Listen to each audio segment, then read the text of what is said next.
Las enmiendas al proyecto sobre la reestructuración de la deuda acaparan la discusión en la sesión extraordinaria convocada por el gobernador, sobre todo tras la reunión del presidente del Senado con los alcaldes.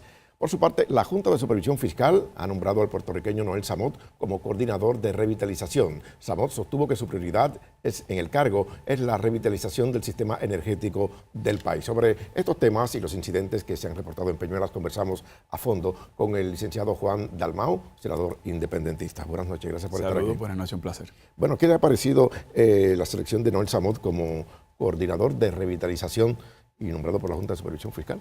Bueno, mi preocupación principal es que, de acuerdo a lo que son los propósitos de la Junta de Control Fiscal y esta designación, primero, el propósito de la Junta de Control Fiscal es el pago a los bonistas. En el caso de la Autoridad de Energía Eléctrica, había unos acuerdos a los que se habían llevado a cabo durante la pasada administración que han sido impugnados, muchos de ellos han sido objeto incluso de evaluación en el Congreso de los Estados Unidos. Mi preocupación principal, no conociendo los detalles de esta designación, eso no pasa por el Senado de Puerto Rico, es que vayamos camino a la privatización del sistema de servicio energético en Puerto Rico.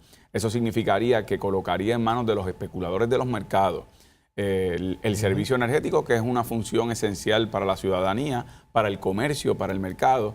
Y cada vez que se ha pretendido decir que con la privatización se van a minorar los costos o vamos a tener mejores servicios, ahí hay ejemplos recientes que no es el caso. Eso es una de las implicaciones que puede tener para el país, dado que se va a determinar qué cosas son importantes ahora, de aquí en adelante, para desarrollar de inmediato. Así prisa. Es, pero por ejemplo, el acuerdo que se había llegado para hacer el puerto para efectos de lo que sería el transbordo energético en Puerto Rico, pues ya se ha anunciado que ese acuerdo ha quedado en suspenso.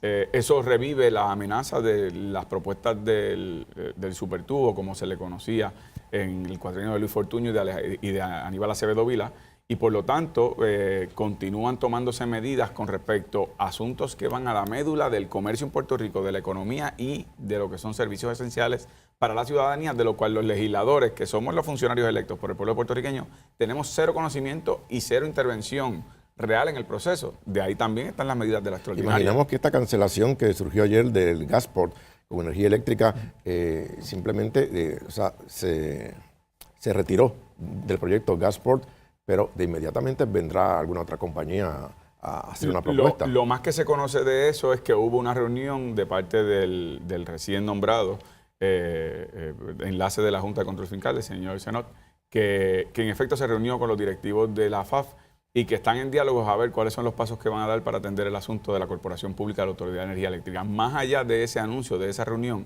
no hay ningún tipo de divulgación. Aquí uno de los problemas esenciales que ha tenido la ciudadanía y los que representamos a la ciudadanía en la legislatura, en este caso, en mi rol como oposición y fiscalización, es la ausencia de transparencia. Pasó en el proceso de presupuesto, ha pasado con legislación que aceleradamente se aprobó, como fue el caso de empleador único, reforma laboral, que tuvo impacto en el ordenamiento jurídico y en la economía en Puerto Rico, y sin embargo fueron procesos que duraron 24 horas. Actualmente, Ramón Enrique, en la sesión extraordinaria que se convocó para el lunes, el Senado y la Cámara han aprobado 0 proyectos de la agenda que el gobernador le presentó al país. No han llegado a acuerdos, hay reuniones en donde no participa la minoría, recibimos los proyectos de ley apenas a horas antes de verse en el hemiciclo y luego le imponen las enmiendas correspondientes. Bueno, es un proceso testimoniado por la Junta de la cual el gobierno ha accedido absolutamente. Imaginamos que de aquí en adelante habrá una mayor fiscalización hacia la Junta de Supervisión Fiscal, porque hay miembros allí que mueven capital de inversión. Una de las resoluciones que yo presenté al principio del cuatrienio y se aprobó por unanimidad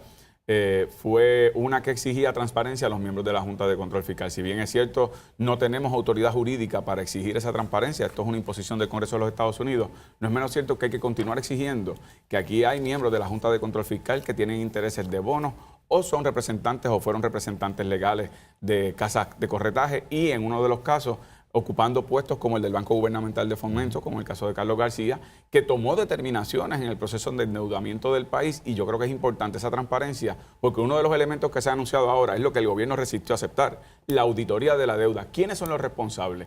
¿Quiénes nos llevaron a esta crisis fiscal que estamos enfrentando, que la pegaremos esta y futuras generaciones?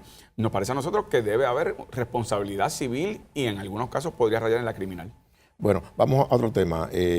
Unos 35 alcaldes, tanto populares como PNPistas, acordaron hoy enmiendas a la medida de la liquidación del Banco Gubernamental de Fomento para que los municipios no se vean afectados. Bueno, los municipios se van a ver afectados. Aquí lo que sucede es que le dieron la alternativa de o eliminar cualquier acceso a los fondos que tenían depositados municipios en el Banco Gubernamental de Fomento o darle unas migajas. Ellos accedieron a las migajas, pero la realidad es que municipios que tenían derecho, y algunos de ellos ya han acudido a los tribunales, a hacer una exigencia para el pago del dinero que tenían en el Banco Gubernamental de Fomento, esos municipios lo que están haciendo es entregando dinero para el pago a los bonistas, determinaciones que ellos no tomaron ni tuvieron ningún tipo de acceso ni autoridad para que se utilizara ese dinero en ese proceso. Así que me parece a mí que están aceptando migajas a cambio de absolutamente nada. Bueno, la cosa continúa caliente en Peñuelas. Así mismo, en Peñuelas continúa caliente. El gobernador tiene en sus manos cómo atender ese asunto. Proyecto del Senado 600 que yo presenté es un proyecto que no tiene el lenguaje del PIB, es un proyecto que tiene el lenguaje del proyecto original del PNP que se enmendó en sala en el Senado de Puerto Rico 2 días antes de que terminara la sesión última del Senado de Puerto Rico, y lo que yo estoy insistiendo, porque no aprobamos ese lenguaje, eliminaría esta confrontación que existe. Nos tenemos que ir. ¿Cómo no lo sé? Gracias, Juan Dalmau. Muchas gracias.